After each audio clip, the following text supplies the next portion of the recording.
নমস্কাৰ আজি সবিয়াহলৈ মহান্তন মহন্তই স্বাগতম জনাইছোঁ আজি বিশ্ব জনসংখ্যা দিৱস আৰু এই দিৱসটোৰ লগত সংগতি ৰাখি কিছু প্ৰাসংগিক চিন্তা আমি উত্থাপন কৰিব বিচাৰিছোঁ অৱতাৰণা কৰিব বিচাৰিছোঁ ভাৰতবৰ্ষত জনসংখ্যাৰ ফালৰ পৰা চাবলৈ গ'লে বিশ্বৰ দ্বিতীয় বৃহত্তম দেশ আৰু প্ৰথম স্থানত আছে চীন সমান্তৰালভাৱে কেতবোৰ প্ৰসংগ আছে যে ভাৰতবৰ্ষৰ দৰে বৃহৎ দেশ এখনত বৃহৎ জনসংখ্যাৰ দেশ এখনত এই বৃহৎ জনসংখ্যা আজিৰ তাৰিখত যি সময়ত আমি জনবিস্ফোৰণ বুলি কৈছোঁ সেই সময়ত এই জনসংখ্যা আমাৰ বাবে এক বোজা নে সম্পদ দ্বিতীয় প্ৰসংগ জন্ম নিয়ন্ত্ৰণৰ বাবে বিভিন্ন ধৰণৰ পন্থা অৱলম্বন কৰা হৈছে চৰকাৰীভাৱে ব্যাপক অভিযান চলাইছে জন্ম নিয়ন্ত্ৰণৰ বাবে আৰু সেই অভিযান দেখিবলৈ পোৱা গৈছে আমাৰ ৰাজ্য অসমতো বিশ্বৰ প্ৰান্তৰ পৰা ভাৰতবৰ্ষ হৈ আমি অসমৰ প্ৰসংগ উত্থাপন কৰিম তৎসত্ত্বেও কিন্তু একাংশৰ অভিযোগ যে অসমৰ ঠাই বিশেষে জনসংখ্যাৰ হাৰ যথেষ্ট বৃদ্ধি জনসংখ্যা নিয়ন্ত্ৰণত ব্যৰ্থ হৈছে সেই সম্পৰ্কে আমি আলোচনা কৰিম কাৰণ বিষয়টো যথেষ্ট গুৰুত্বপূৰ্ণ জনসংখ্যাৰ লগতে আৰ্থসামাজিক দিশ আমাৰ সাংস্কৃতিক ৰাজনৈতিক সকলো ধৰণৰ দিশ জড়িত হৈ আছে এই জনসংখ্যা যদি আমাৰ বাবে অভিশাপ হয় বৰ্ধিত জনসংখ্যা তেনেহ'লে নিঃসন্দেহে সেয়া দেশৰ বাবে শুভ লক্ষণ নহয় কিন্তু এই জনসংখ্যা যদি আমাৰ বাবে সম্পদ হয় তেনেস্থলত আমি প্ৰগতিৰ দিশত আমি আমাৰ দেশো আগবঢ়াই লৈ যাব পাৰোঁ 2017 চনলৈকে ভাৰতৰ জনসংখ্যা 133 কোটি 92 লাখ আছিল গতিকে এই বৃহৎ জনসংখ্যাক লৈ আমি কি ধৰণে আগবাঢ়িছোঁ আমাৰ নীতি কি জনসংখ্যা নীতি কি সেই সম্পৰ্কে আজি আমি বিশ্লেষণ কৰাৰ প্ৰয়োজন আছে নাগৰিক হিচাপে সেই বিশ্লেষণত আপোনালোকে আচলতে এই বিশ্লেষণত আজি অনুষ্ঠানটো উপভোগ কৰি হয়তো সহযোগিতা আগবঢ়াব বুলি আমি আশা কৰিছোঁ গতিকে এই বিশ্লেষণ আমি আগবঢ়াই লৈ যাম আমি স্বাগতম জনাইছোঁ অনুষ্ঠানত উপস্থিত থকা ষ্টুডিঅ'ত উপস্থিত আছে অপূৰ্ব কুমাৰ বৰুৱা ছাৰ প্ৰাক্তন দিন নেহুৰ স্বাগতম জনাইছোঁ আপোনাক আমাৰ এই বিশেষ অনুষ্ঠানৰ মাজলৈ জ্যেষ্ঠ সাংবাদিক অদীপ ফুকন ডাঙৰীয়া আছে আমাৰ মাজত স্বাগতম জনাইছোঁ লেখক জ্যোতি খাটনিয়াৰ আছে জ্যোতি খাটনিয়াৰক আমি স্বাগতম জনাইছোঁ আমাৰ মাজত আহি উপস্থিত হৈছে পদ্মশ্ৰী ডাক্তৰ ইলিয়াছ আলী এই প্ৰসংগটোৰ ওপৰত বিশেষকৈ জন্ম নিয়ন্ত্ৰণৰ ওপৰত তেখেতে যথেষ্ট কাম কৰিছে চৰ অঞ্চলৰ প্ৰসংগৰ লগত তেখেতে চৰ অঞ্চলৰ লগত জড়িত এই বিষয়টোৰ লগত জড়িত আৰু বিভিন্ন সময়ত আচলতে বিভিন্ন বিপদৰো সন্মুখীন হোৱা বুলি আমি জানিছিলোঁ তেখেতৰ মুখেৰে আমি জানিবলৈ চেষ্টা কৰিম সমাজকৰ্মী আসমা বেগম আহি উপস্থিত হ'ব তেখেতক স্বাগতম জনাম আৰু নগাঁৱৰ পৰা আন এগৰাকী জ্যেষ্ঠ স্ত্ৰীৰোগ বিশেষজ্ঞ ডাক্তৰ অৰূপজ্যোতি মহন্ত আমাৰ লগত উপস্থিত থাকিব তেখেতেও আচলতে জন্ম নিয়ন্ত্ৰণৰ আঁচনিসমূহ ৰূপায়ণ কৰাৰ ক্ষেত্ৰত বিভিন্ন ধৰণে কাম কৰি আহিছে গতিকে আজিৰ এই দিনটোত বিশ্ব জনসংখ্যা দিৱসৰ লগত সংগতি ৰাখি এই বিশেষ দিনটোত আমি এইসকল বিশিষ্ট ব্যক্তিৰ সৈতে আমি কথা পাতিম আৰু এটা ধাৰণা দিবলৈ চেষ্টা কৰিম যে ভাৰতবৰ্ষৰ জনসংখ্যা অসমৰ জনসংখ্যাই আচলতে আমাৰ বাবে এই বৰ্ধিত জনসংখ্যা অভিশাপ নে আমাৰ বাবে আশীৰ্বাদ মই ইতিমধ্যে স্বাগতম জনাইছোঁ পদ্মশ্ৰী ডাক্তৰ ইলিয়াছ আলী আছে স্বাগতম জনাইছোঁ যদি সম্ভৱ হয় মই ডাক্তৰ ইলিয়াছ আলীৰ পৰাই আৰম্ভ কৰিব বিচাৰিছোঁ আজি বিশ্ব জনসংখ্যা দিৱস আৰু বিশ্ব জনসংখ্যা দিৱস জনবিস্ফোৰণৰ প্ৰসংগ আছে বিশ্বৰ অন্য প্ৰান্তৰ প্ৰসংগও আছে কিন্তু আমি সেই প্ৰসংগলৈ যোৱাৰ পূৰ্বে পোনপটীয়াকৈ যদি মই অসমলৈ আহোঁ আমি অসমৰ প্ৰসংগ উত্থাপন কৰোঁ জনসংখ্যা নিয়ন্ত্ৰণৰ বাবে আপুনি ইতিমধ্যে বিভিন্ন অঞ্চলত বিশেষকৈ চৰ অঞ্চলত যথেষ্ট চেষ্টা চলাইছিল এটা অভিযোগ থাকে যে চৰ অঞ্চলত জনসংখ্যা দিনক দিনে বৃদ্ধি হৈ আহিছে অভিযোগ বুলি মই উত্থাপন কৰিছোঁ কাৰণ অভিযোগ সময়ে সময়ে বিভিন্ন পক্ষই কৰি আহিছে সেই অভিযোগটোক আমি নুই কৰিব নোৱাৰোঁ অভিযোগ যে আছে তৎসত্ত্বেও আপুনি সেই অঞ্চলসমূহত গৈ জন্ম নিয়ন্ত্ৰণৰ চেষ্টা চলাইছে আৰু সময়ত আপুনি যথেষ্ট বাধা বিঘিনিৰো সন্মুখীন হৈছিল আজিৰ এই বিশেষ দিনটোত সেই সম্পৰ্কে কিছু জনাব নেকি জয়তে অসমৰ সমূহলৈ মই বিশ্ব জনসংখ্যা দিৱসৰ অভিনন্দন যাচিছোঁ আজি মই ৰাতিপুৱা মৰিগাঁৱত আছিলোঁ বিশ্ব জনসংখ্যা দিৱস উপলক্ষে আৰু বিশ্ব জনসংখ্যা দিৱস আজি অসমৰ বিভিন্ন ঠাইত পালন কৰা হৈছে ভাৰতবৰ্ষৰ বিভিন্ন ঠাইত পালন কৰিছে গোটেই পৃথিৱীতে পালন কৰা হৈছে বিশ্ব জনসংখ্যা দিৱস সম্পৰ্কে ইতিমধ্যে আপোনালোকক বহলাই কৈছে কিন্তু মোক কোৱা হৈছে যে চৰ চাপৰি অঞ্চলত জনসংখ্যা বৃদ্ধি হৈ আছে বা অভিযোগ কৰা হয় চৰ চাপৰি অঞ্চলত জনসংখ্যা যিটো হাৰত বাঢ়ি আছে সেয়া আমাৰ চিন্তনীয় কিন্তু এই কথা মই ক'ব লাগিব 2009 চনৰ পৰা মই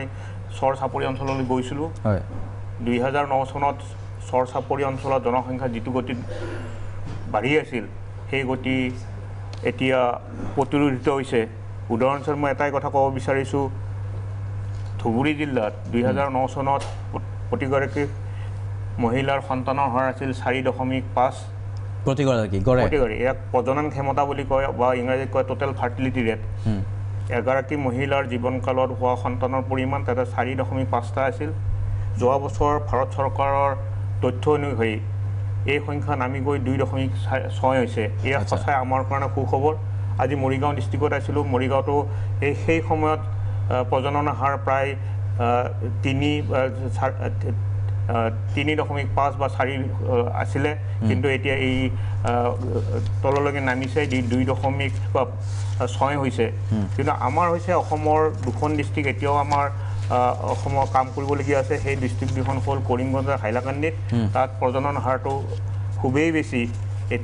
তাত আমি কাম কৰিব লাগিব অসম চৰকাৰে কাম কৰিব লাগিব কিন্তু অসমৰ অন্য ডিষ্ট্ৰিক্টবিলাকত বিশেষকৈ চৰ চাপৰি অধিকৃত অঞ্চলবিলাকত জনসংখ্যা নিয়ন্ত্ৰণৰ বিভিন্ন পদ্ধতি উপলব্ধ হৈছে মানুহৰ মাজত আগতে যি ধাৰণা আছিল যে ইছলামত জনসংখ্যা নিয়ন্ত্ৰণ বা পৰিয়াল পৰিকল্পনা নাই বা ইয়াত শৰীয়ত বিৰোধী বা কোৰাণ বিৰোধী এনেকুৱা এটা প্ৰচাৰ মানুহৰ মাজত আছিল কিন্তু আমি যেতিয়া সেই অঞ্চলত কাম কৰিলোঁ আমাৰ চৰকাৰে যেতিয়া সেই অঞ্চলত কাম কৰিলে তেওঁলোকৰ মাজত এই ভুল ধাৰণাবোৰ লাহে লাহে আঁতৰি গ'ল উদাহৰণস্বৰূপে মই এটা কথা ক'ব বিচাৰিছোঁ 2009 চনত আমি নীলবাগানলৈকে পৰিয়াল পৰিকল্পনা কাৰ্যসূচীলৈ গৈছিলোঁ সেইদিনা মই যেতিয়া মই ঘৰৰ পৰা গৈ আছিলোঁ মই পাইছিলোঁ জাগিৰোড পাইছিলোঁ তেতিয়া জইণ্ট ডিৰেক্টৰে মোক নগাঁৱৰ জইণ্ট ডিৰেক্টৰে ফোন কৰিছিল আপুনি আহিব নালাগে আজি যদি এয়া নীলবাগানত মিটিংখন হ'ব তাত কাজিয়াৰ সৃষ্টি হ'ব পাৰে প্ৰচেছন উলিয়াব পাৰে সেইকাৰণে এতিয়া আমি পষ্টপন কৰিম বুলি ভাবিছোঁ আপুনি ঘৰলৈ গ'লেই ভাল হয় কিন্তু মই তেওঁক কৈছিলোঁ মই আহিছোঁ যদি মই যামেই যি হয় হ'ব আৰু তেওঁলোকে ছিকিউৰিটিলৈ মিটিংখন পাতিছিল কিন্তু সেই মিটিংখন সুকলমে হৈছিল আৰু সেই অঞ্চলৰ মানুহে আমাৰ মিটিঙত অংশগ্ৰহণ কৰিছিল আৰু সেইদিনাখন আমি তাতে 42টা মানুহক আমি বন্ধ্যকৰণ কৰিবলৈ সক্ষম হৈছিলোঁ আমি বহুতো বাধাৰ সৃষ্টি হৈছিল মানুহে তাৰ মাজত একাংশই বাধা দিয়ে কিন্তু আপোনালোকে সেই বাধা নেওচি কামখিনি কৰিলে বাধা দিছিলে বা প্ৰচেছন উলিয়াইছিলে ক'ৰবাত পোষ্টাৰিং কৰিছিলে লেখামেলা কৰিছিলে বা ফটোৱা জাৰি কৰিছিলে আপোনাৰ বিপক্ষে ফটোৱা জাৰি কৰা হৈছিলে আমি যিবিলাক ক্লায়েণ্টক বা হিতাধাৰকে অপাৰেশ্যন কৰিছিলোঁ সেইবিলাক মছজিদত সোমাব দিয়া নাছিল আনকি আমাৰ হিন্দু মানুহে বিশেষকৈ মই মৰণৈৰ কথা কওঁ আমাৰ এইটো গোৱালপাৰা যে মৰণৈত আমি কৰিছিলোঁ সেই মানুহখিনিক নামঘৰত মানে সোমাবলৈ দিয়া হোৱা নাছিল ঠিক তেনেকৈ হাতচিঙিমাৰীত আমি যেতিয়া বন্ধ্যাকৰণ কৰিছিলোঁ তাতে কেইটামান খ্ৰীষ্টান মানুহক আমি কৰিছিলোঁ তেওঁলোকক মানে গীৰ্জাঘৰত সোমাবলৈ বাধা দিছিল কিন্তু এইটি আৰম্ভণিতে অস্পৃশ্য জ্ঞান কৰা হৈছিল কিবা অস্পৃশ্য জ্ঞান কৰা হৈছিল আৰু কিন্তু লাহে লাহে সেইবোৰ আঁতৰি গ'ল আজি আমাৰ চৰ চাপৰি অঞ্চলৰ মানুহে এই যে জনসংখ্যা নিয়ন্ত্ৰণৰ প্ৰতি যি তেওঁলোকৰ বিৰূপ ভাৱ আছিল সেই বিৰূপ ভাৱ তেওঁলোকৰ মাজত নাই এতিয়া আমাৰ কৰ্তব্য হৈছে তেওঁলোকৰ মাজলৈকে বিভিন্ন পদ্ধতি টেবলেটেই হওক কপাৰটিয়ে হওক বা অপাৰেশ্যন হওক তেওঁলোকক পৰ্যাপ্ত পৰিমাণে উপলব্ধ কৰিব লাগে আৰু তেতিয়া তেওঁলোকে গ্ৰহণ কৰিব বুলি মই ভাবোঁ ঠিক আছে মই আহিম ধন্যবাদ মই আহিম পুনৰ আপোনাৰ ওচৰলৈকে আপুনি যিহেতু প্ৰেক্টিকেলি গৈছে গ্ৰাউণ্ডত গৈছে আপুনি কাম কৰি আছে মই পুনৰ বিভিন্ন প্ৰশ্ন থাকিব মই এবাৰ ডক্টৰ অপূৰ্ব বৰুৱা ছাৰৰ পৰা জানিব বিচাৰিছোঁ এফালে আমি দেখিবলৈ পাইছোঁ জন্ম নিয়ন্ত্ৰণৰ চেষ্টা চলাই আছে চৰকাৰীভাৱে কিন্তু যিটো প্ৰসংগ আমি প্ৰথমতে উত্থাপন কৰিছিলোঁ আচলতে ভাৰতৰ দৰে বৃহৎ জনসংখ্যাৰ দেশ এখনৰ বাবে এই বৃহৎ জনসংখ্যা বোজা হ'ব পাৰে নে সম্পদ হ'ব পাৰে আমাৰ দেশৰ 2017 চনলৈকে কৈছিলোঁ 133 কোটি প্ৰায় 92 লাখ জনসংখ্যা সমান্তৰালভাৱে 2017 চনলৈকে চীনৰ জনসংখ্যা আছিলে 138 কোটি 64 লাখ প্ৰায় গতিকে সেই ধৰণৰ জনসংখ্যা তাৰ বিপৰীতে অন্যান্য ৰাষ্ট্ৰসমূহৰ যেনেকৈ ৰাছিয়াৰ 14 কোটি 45 লাখ জনসংখ্যা পাকিস্তান সৰু দেশ 19.7 কোটি জনসংখ্যা আৰু জাপানৰ 12 কোটি 68 লাখ জনসংখ্যা সেইফালৰ প্ৰভাৱ যদি আমি চাবলৈ যাওঁ গতিকে চীনৰ প্ৰসংগ আছে চীনে কিন্তু বিশ্বৰ বৃহৎ জনসংখ্যাক লৈ যথেষ্ট আগবাঢ়ি গ'ল কিন্তু ভাৰতবৰ্ষত সেই কথাটো দেখিবলৈ পোৱা হোৱা নাই এতিয়াও অভিশাপ নে আশীৰ্বাদ আমি বহুতে এটা কনফিউজনত আছোঁ মই এটা কথা স্পষ্টকৈ ক'ব খোজোঁ যে যেতিয়া আমি একোখন ৰাষ্ট্ৰৰ ক্ষমতাৰ কথা কওঁ ৰাষ্ট্ৰীয় ক্ষমতা বুলি কয় নেশ্যনেল পাৱাৰ সেইটোৰ যিবোৰ এলিমেণ্টছ থাকে তাৰ ভিতৰত এটা প্ৰধান এলিমেণ্ট হৈছে পপুলেশ্যন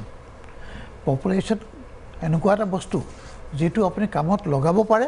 অথচ ই এনেকুৱা বস্তু যি এটা বিস্ফোৰণৰ সৃষ্টি কৰি আপোনাক ধ্বংস কৰি দিব পাৰে কিন্তু যেতিয়া আমি ৱৰ্ল্ড পপুলেশ্যন ডেৰ কথা কওঁ তেতিয়া আমাৰ উদ্দেশ্যবোৰ কি এই কথা মনত ৰাখিব লাগে বহুত মানুহে ভাবে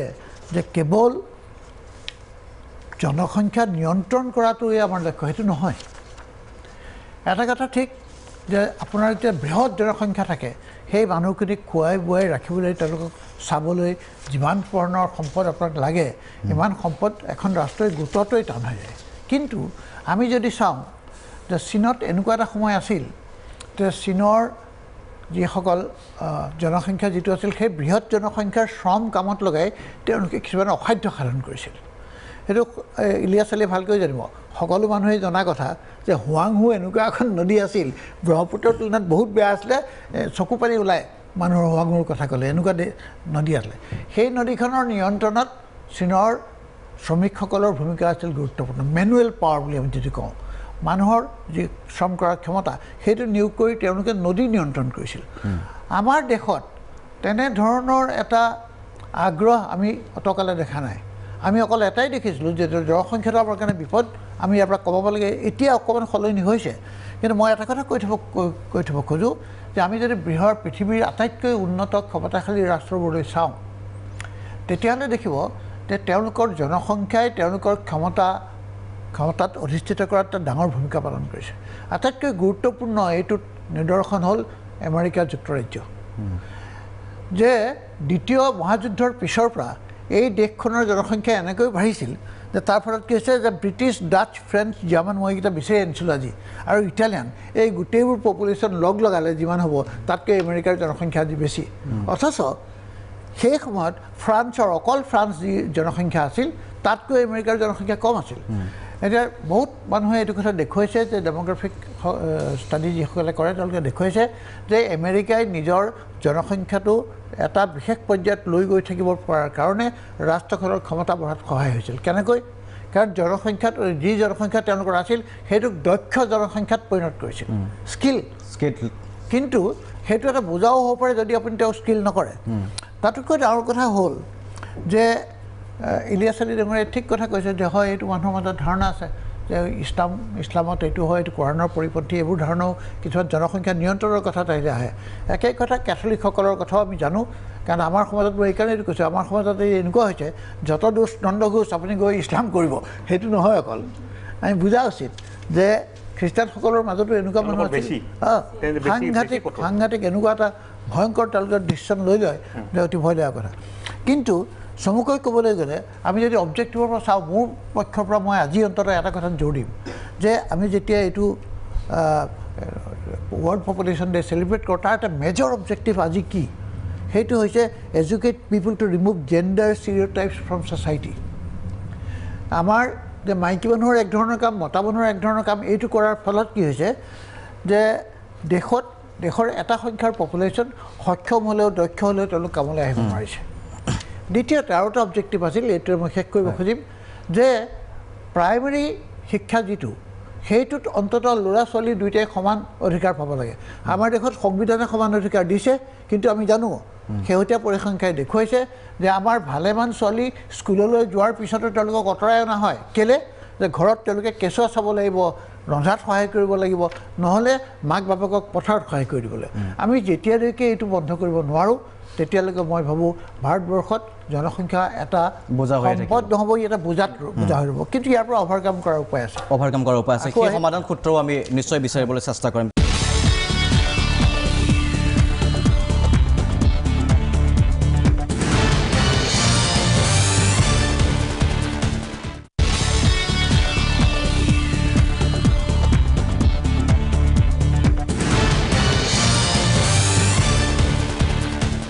কিন্তু এটা গুৰুত্বপূৰ্ণ প্ৰসংগ যে পুৰুষ মহিলা যিটো লিংগৰ প্ৰভেদ আছে, সেই প্ৰভেদটো নোহোৱা হ'লে সেই শক্তিটো আচলতে দুগুণ হৈ যাব, যিটো আমি এটা ছিংগল শক্তি পাই আছোঁ এতিয়া। মই এবাৰ অদীপ ফুকন ডাঙৰীয়াৰ ওচৰলৈকে আহিব বিচাৰিছোঁ। একেটা প্ৰসংগ উত্থাপন কৰিছোঁ। আমি যদি অসমৰ প্ৰসংগলৈ মই পুনৰ আপোনাৰ ওচৰলৈকে আহিব বিচাৰিছোঁ যে জনসংখ্যাৰ লগত অৰ্থনীতিৰ পৰা আৰম্ভ কৰি সামাজিক, ৰাজনৈতিক বিভিন্ন দিশ জড়িত হৈ থাকে। আমি যদি অসমৰ প্ৰেক্ষাপটলৈ চাওঁ, অসমৰ বৰ্ধিত জনসংখ্যাই যিটো প্ৰসংগ ছাৰে উত্থাপন কৰিছে যে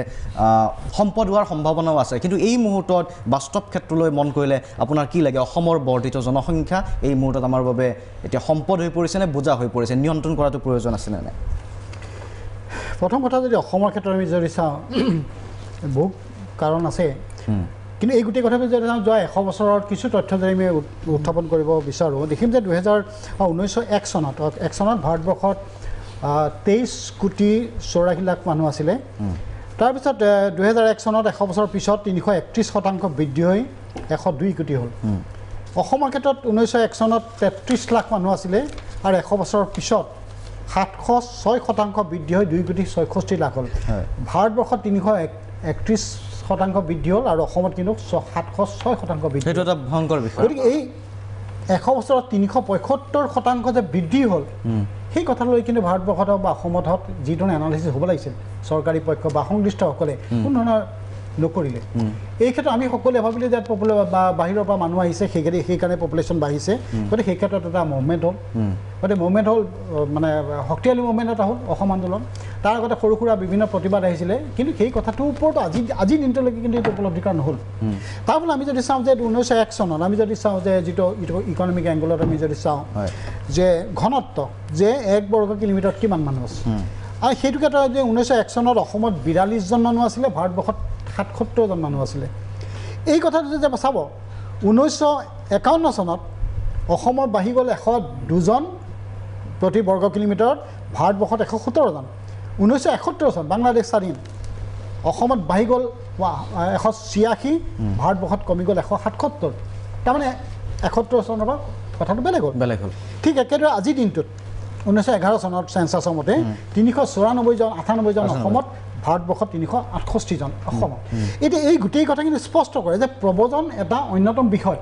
গতিকে সেই বিষয়টো কিন্তু মূল বিষয়। সেইটো এটা আমি সন্মুখত ৰাখিয়েই কথাখিনি বিবেচনা কৰাটো উচিত যে 71 চনৰ পিছত অহা মানুহখিনিয়ে কি ধৰণৰ কৰিলে, 51 চনৰ পিছত অহাখিনিয়ে কি কৰিলে, আৰু আজি কি হৈ আছে, সেইটো এটা বিষয়। দ্বিতীয় বিষয়টো যদি আমি চাওঁ, যিটো সময়ত ধাৰণাতে কোৱা যায় যে ইছলাম ধৰ্মী লোকসকলে প্ৰব্ৰজন মানে কি জনসংখ্যা বৃদ্ধি কৰিছে, মই ভাবোঁ যে সেইটো নহয়তো এটা সময়ত আছিলে, কিন্তু 1991 চনত কিছু আছিলে। কিন্তু সেই কথাটো আজি সেইটোক যদি আমি ধৰি লওঁ তেতিয়া ভুল কৰা হ'ব। 1991 চনৰ চেঞ্চাছবিলাকলৈ যদি আমি লক্ষ্য কৰোঁ, 1991 চনৰ চেঞ্চাছৰ পৰা ভাৰতবৰ্ষৰ লগত অসমৰ জনসংখ্যা কমি আহিছে। ভাৰতবৰ্ষৰ গড় জনসংখ্যাৰ তুলনাত অসমৰ গড় জনসংখ্যা কমি আহিছে। তাৰমানে আমি যদি অকল ইছলাম ধৰ্মী লোকসকলে জনসংখ্যা বৃদ্ধি কৰিছে বুলি কওঁ, তেনে 1991 চনে আহিছে। কিয় কমি আহিছে? যে 1991 চনৰ নিউ ইকনমিক পলিচি হওক বা যিয়ে হওক বা নতুন দিশ এটা আহিছিলে, ইছলাম ধৰ্মী লোকসকলৰ মাজত এটা যুৱ শক্তি আগবাঢ়ি আহিলে, তেওঁলোকে শিক্ষিত হ'ল। শিক্ষিত হোৱাৰ লগে লগে জনসংখ্যাৰ গতি কথাটো বিভিন্ন অঞ্চলত যদি কমি আহিল। গতিকে এই গোটেই প্ৰসংগটোক সন্মুখত ৰাখিয়েই যদি আমি চাওঁ যে আজি অসমৰ যদি জনসংখ্যা বৃদ্ধি হৈছে, ক'ত হৈছে, য'তে দৰিদ্ৰতা অঞ্চলবিলাকত, চাহ বাগিচা অঞ্চলত জনসংখ্যা বৃদ্ধি, য'তে ট্ৰাইবেল এৰিয়াত য'ত জনজাতিৰ ভিতৰৰ অঞ্চলবিলাকত য'ত কোনো ধৰণৰ অৰ্থনৈতিক নাই, পোহৰৰ ব্যৱস্থা নাই, তাতে জনসংখ্যা বৃদ্ধি, আৰু মানে বিশেষকৈ চৰ অঞ্চল বুলি নকয় অসম ইছলাম ধৰ্মী লোকসকলৰ ক্ষেত্ৰত। কিন্তু এই গোটেই কথাটোৰ ক্ষেত্ৰত যদি আমি ভাবোঁ যে ডক্টৰে কোৱাৰ দৰে আমি যদি অকল মানে পপুলেশ্যন কণ্ট্ৰল কৰা কথাটো যদি আমি কৈছোঁ, মই যদি সামাজিক বিষয় নহ'ব আজিৰ যুগত এই মানুহখিনিক অকল নিয়ন্ত্ৰণ কৰা কথাটোতকৈ প্ৰব্লেমটো ক'ত? প্ৰব্লেমটো হ'ল যে সেই অঞ্চলত আজি যদি চৰ অঞ্চলত যোৱা যায়, আমি অন্য অঞ্চলত যদি 74% স্বাক্ষৰ, চৰ অঞ্চলত মাত্ৰ 18% স্বাক্ষৰ। গতিকে চৰ অঞ্চলত থকা 18% স্বাক্ষৰ আমি অন্ততঃ 50% নিবলৈ আমি চেষ্টা কৰিছোঁ নে নাই? চৰ অঞ্চলত কাৰণ 12% মহিলা স্বাক্ষৰ, মহিলাসকলে যদি 12% স্বাক্ষৰ হয়, গতিকে সেই অৱস্থাটো এই পৰিৱৰ্তনটো মানে কি কৰিছোঁ? গতিকে এই কথাখিনি বাদ দি পেলাই আমি যদি অকল মানে এই ধৰণৰ পপুলেশ্যনৰ কণ্ট্ৰল কৰিবৰ কাৰণে স্বাস্থ্য বিভাগক যদি ব্যৱহাৰ কৰা যায়, এইটো এটা পুঁজিৰ অভাৱত অপব্যয় হ'ব। সমান্তৰালভাৱে অন্য দিশসমূহৰ আপগ্ৰেডেশ্যনৰ প্ৰয়োজন আছে। অৰ্থনৈতিক দিশটোৰ ওপৰত বিভিন্ন কাম কৰিব লাগে, সেইবিলাক আমি কাম কৰা নাই। গতিকে এই বিষয়ত মই ভাবোঁ যে অসমৰ প্ৰসংগত মই ভাবোঁ যে এইটো সাংঘাতিক বিষয় নহয়, প্ৰব্ৰজন এটা সাংঘাতিক বিষয়, আৰু প্ৰব্ৰজনটোক বন্ধ কৰিব লাগিব। কিন্তু অসমত বৰ্তমান থকা যিটো পপুলেশ্যন, সেইটোৰ পৰা কিন্তু জনসংখ্যা বৃদ্ধি যদি ভাবোঁ, সেইটো নহয়। পপুলেশ্যন যিটো বৃদ্ধি হ'ল আৰু সেই বৃদ্ধিৰ যদি ঘনত্ব বাঢ়িল, গতিকে স্বাভাৱিকভাৱে এটা অসমৰ কাৰণে ডাঙৰ প্ৰব্লেম, অসমৰ কাৰণে ডাঙৰ সমস্যা আছে। কিন্তু সমাধান সূত্ৰ নিশ্চয়কৈ আছে, সেই সম্পৰ্কে আমি পাতি যাম। এটা চমু বাণিজ্যিক বিৰতিৰ সময় হৈছে।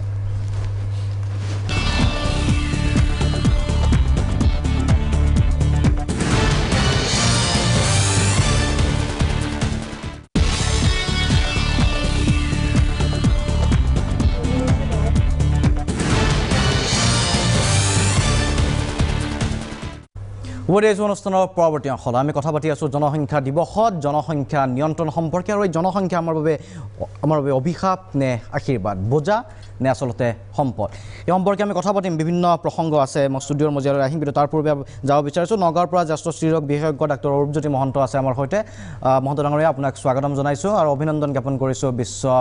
আজি জনসংখ্যা দিৱসৰ সমান্তৰালভাৱে এই যিটো গুৰুত্বপূৰ্ণ প্ৰসংগ ষ্টুডিঅ'ত ইতিমধ্যে ডাক্তৰ ইলিয়াছ আলী আছে আমাৰ মাজত তেখেতো জনাই গৈছে আপোনাৰ ক্লাছমেট বুলি জনাইছে ইতিমধ্যে গতিকে আপুনিও এই যিটো মিছন বুলিয়ে ক'লে এটা অভিযান এই অভিযানটোৰ লগত ওতঃপ্ৰোতভাৱে জড়িত হৈ আছে গতিকে আপুনি কি ধৰণে আগবাঢ়িছিল বা আপোনাৰ সন্মুখত ছবিখন কি আপোনাৰ সন্মুখত আপুনি কি ধৰণে বিশ্লেষণ কৰে মই যেতিয়া আৰম্ভ কৰিছিলোঁ লেপাৰস্কপিক ষ্টেৰিলাইজেশ্যন মই 1987 পৰা কৰি আহিছোঁ ইতিমধ্যে মই বহু হাজাৰ কৰিলোঁ তেতিয়া ছবি মই আৰম্ভ কৰোঁতে ছবিখন বৰ ভয়াৱহ আছিল আমি বহুতো বাধাৰ সন্মুখীন হৈছিলোঁ আমি ফিমেল ষ্টেৰিলাইজেশ্যন কৰোঁ লেপাৰস্কপিকেলি এইটো খুব ছফিষ্টিকেটেড প্ৰচিডিঅ'ৰ